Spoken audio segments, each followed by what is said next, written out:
ജോലിസ്ഥലത്തുണ്ടാകുന്ന അപകടങ്ങളിൽ ഇൻഷുറൻസ് പരിരക്ഷ ലഭിക്കുന്നതിൻ്റെ നിയമവശങ്ങൾ എന്തൊക്കെയാണ്? പ്രമുഖ അഭിഭാഷകൻ അഡ്വക്കേറ്റ് അജി കുര്യാക്കോ സംസാരിക്കുന്നു. Law point.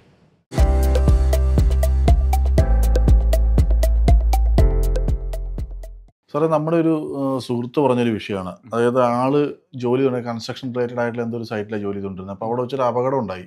ഈ കോൺക്രീറ്റ് എന്തോ മറിഞ്ഞു വീണ് 50% ചലനശേഷി നഷ്ടപ്പെട്ട് പ്രശ്നത്തിലാണ്. അപ്പോൾ അത് ഇൻഷുറൻസിൻ്റെ ക്ലെയിമിന് വേണ്ടിയിട്ട് നോക്കുന്ന സമയത്ത് ഈ പർട്ടിക്കുലർ മെഷീനറി ഓപ്പറേറ്റ് ചെയ്യുന്ന ആളുകളുടെ ജോലിക്കാരുടെ ലിസ്റ്റിനകത്ത് ഇയാളുടെ പേരില്ലെന്നാണ് പറയുന്നത്. അതുകൊണ്ട് ഇൻഷുറൻസ് കമ്പനി ഇത് റിഫ്യൂസ് ചെയ്തു.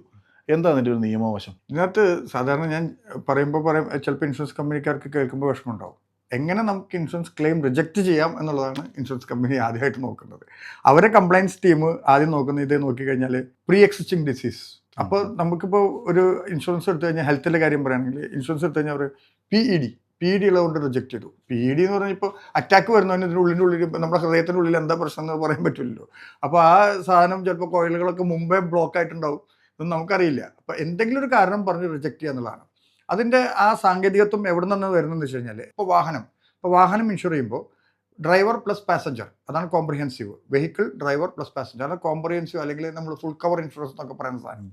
അപ്പോൾ ആ ഡ്രൈവ് ചെയ്യുന്ന ആൾക്ക് ഇൻഷുറൻസ്, ഇപ്പോൾ കമ്പനി വെഹിക്കിളൊക്കെ ആണെങ്കിൽ ഡ്രൈവ് ചെയ്യുന്ന ആൾക്കാരെ ലിസ്റ്റ് കൊടുക്കും. ഇപ്പോൾ 4 പേര് 5 പേര് ഡ്രൈവർമാരെ ലിസ്റ്റ് കൊടുക്കും. അപ്പോൾ ആ ഡ്രൈവർ അല്ലാതെ വേറെ ആരെങ്കിലും ഓടിച്ചു കഴിഞ്ഞാൽ ഈ വണ്ടിക്ക് അപകടം പറ്റി കഴിഞ്ഞ് കഴിഞ്ഞാൽ അവർ ഇൻഷുറൻസ് ക്ലെയിം കൊടുക്കുന്നില്ല. അതാണ് ഇവിടെ യൂസ് ചെയ്തിരിക്കുന്നത്. ഈ മെഷീനറി എന്ന് പറയുന്ന സാധനത്തിന് അത് ഉപയോഗിക്കുന്ന ആൾക്കാരെ ലിസ്റ്റ് ഉണ്ടാവും. ആ ആൾക്കാരുടെ ലിസ്റ്റിൽ പെട്ട ആളല്ല ഇവിടെ അപകടത്തിൽപ്പെട്ടത്.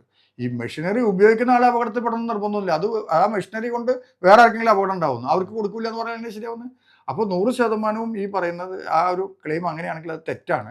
ഇൻഷുറൻസ് കമ്പനിക്കെതിരെ ഇപ്പോൾ നമുക്ക് സെൻട്രൽ ബാങ്കിൻ്റെ ഒരു വെബ്സൈറ്റ് ഉണ്ട്. അതിൽ പോയി കഴിഞ്ഞാൽ നമുക്ക് അതിൽ ഇൻഷുറൻസ് കമ്പനികൾക്കെതിരെ കേസ് കൊടുക്കാനുള്ളൊരു പ്രൊവിഷൻ ഉണ്ട്. അതിൽ പോയി കഴിഞ്ഞാൽ നമുക്ക് അതിൽ ക്ലിക്ക് ചെയ്ത് കഴിഞ്ഞ് കഴിഞ്ഞാൽ നമുക്ക് നേരെ ഇൻഷുറൻസ് കമ്പനികൾക്കെതിരെ കേസ് ഫയൽ ചെയ്യാനായിട്ട് അബുദാബിയിലാണ് അതുള്ളത്.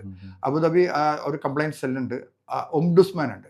ഈ ഒംബുഡ്സ്മാനിൽ പരാതി കൊടുക്കാനായിട്ട് സാധിക്കും. അവർ ആ പരാതി ഏറ്റെടുത്ത് കഴിഞ്ഞാൽ ആ പരാതിയുടെ മുകളിൽ ഒരു തീരുമാനിച്ച ഇൻഷുറൻസ് കമ്പനികൾ ചെയ്ത് തെറ്റാണെങ്കിൽ തീർച്ചയായിട്ടും ഇതിനെ ഇത്രയും ശ്രീ പറഞ്ഞത് കേൾക്കുമ്പോൾ സ്ഥിതിക്ക് വേറെ ഒന്നും ഇല്ലെങ്കിൽ, ഇതിനകത്ത് വേറൊരു പ്രശ്നങ്ങളും ഇല്ലെങ്കിൽ ഇത് കൃത്യമായിട്ട് ഒരു ലംഘനമാണ്, അത് പോളിസീസിൻ്റെ ലംഘനമാണ്.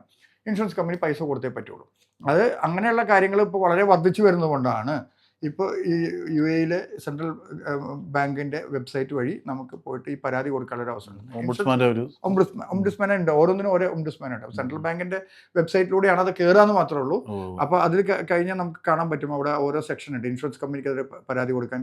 ഇപ്പം മെഡിക്കൽ നെഗ്ലിജൻസ്, ഇപ്പോൾ ഡോക്ടറെ തെറ്റുകൊണ്ടെന്തെങ്കിലും ഉണ്ടായി, അപ്പോൾ മെഡിക്കൽ നെഗ്ലിജൻസിനെതിരെ അതിനുവേണ്ടി പരാതി കൊടുക്കുന്നു. അങ്ങനെ ഓരോ കാര്യങ്ങൾക്ക് വേണ്ടി പരാതി കൊടുക്കാൻ ഇൻഷുറൻസ് കമ്പനി പോളിസി റിജക്റ്റ് ചെയ്യുന്നു. നമുക്ക് കിട്ടുന്ന പ്രീ എക്സിസ്റ്റിംഗ് ഡിസീസ് എന്ന് പറഞ്ഞിട്ട് റിജക്റ്റ് ചെയ്യുന്നു. അങ്ങനെയുള്ള കാര്യങ്ങളെല്ലാം പരാതി കൊടുക്കാനായിട്ട് നമുക്ക് നേരിട്ട് ഇപ്പോൾ പുതിയ നിയമം വന്നിട്ടുണ്ട്. അപ്പോൾ നമ്മളറിയാം UAE എല്ലാ കാര്യങ്ങൾക്കും ഇപ്പോൾ വളരെ ഓൺലൈൻ വഴി ചെയ്യാനായിട്ട് ഈ കൊറോണയ്ക്ക് ശേഷമാണ് കൂടുതലും വന്നിരിക്കുന്നത്. അപ്പോൾ ട്രാൻസ്പെറൻ്റ് ആണ്.